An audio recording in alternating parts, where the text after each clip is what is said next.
আজ 15ই আগস্ট জাতির জনক বঙ্গবন্ধু শেখ মুজিবুর রহমানের শাহাদত বার্ষিকী।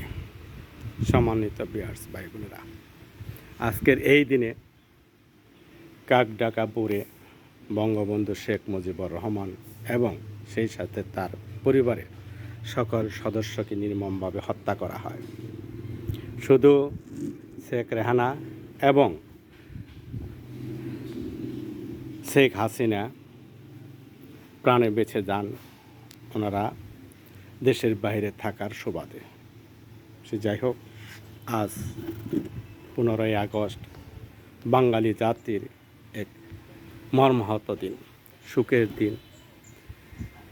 এই দিনটি বাঙালি জাতির জন্য, বিশেষ করে শেখ ফ্যামিলির জন্য, জননেত্রী শেখ হাসিনা এবং শেখ রেহানার জন্য অত্যন্ত করুণা, বেদনার এবং অশ্রুসিক্ত দিন।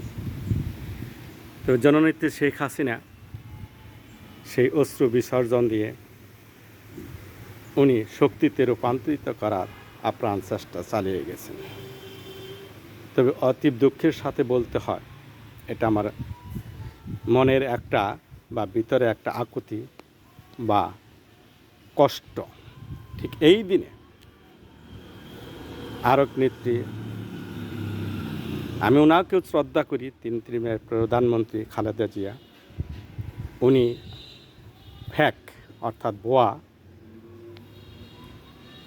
জন্মদিন পালন করেন, কেক কাটেন। এটা জাতির জন্য অত্যন্ত কষ্টের। আমার ব্যক্তিগতভাবে আমি খুব কষ্ট পাই, কারণ রাজনীতিতে বিরোধিতা আছে, প্রতিদ্বন্দ্বিতা আছে, প্রতিহিংসা আছে। কিন্তু তাই বলে এই বঙ্গবন্ধু শেখ মুজিবুর রহমানের মৃত্যুবার্ষিকীকে উপলক্ষ করে জন্মবার্ষিকী পালন করা, এটা অত্যন্ত কষ্টের। যদিও বিএনপি কেন্দ্রিক এটাকে খুব আনন্দ পায়, মজা পায় এবং কি ঘোরাও করে অনুষ্ঠান করে, কিন্তু আমার জন্য অত্যন্ত বেদনাদায়ক। তাই আমি, সম্মানিত ভিউয়ার্স ভাই বোনেরা, আমি ব্যক্তিগতভাবে রাজনীতিতে এরকম সম্পৃক্ততা নাই, বা রাজনীতি, বাংলাদেশের রাজনীতি আমি খুব একটা পছন্দও করি না। তারপরেও যেটা শুদ্ধ, যেটা সঠিক, যেটা ন্যায়, তার পক্ষে কথা বলার চেষ্টা করি। আজকে সমগ্র বাঙালি জাতির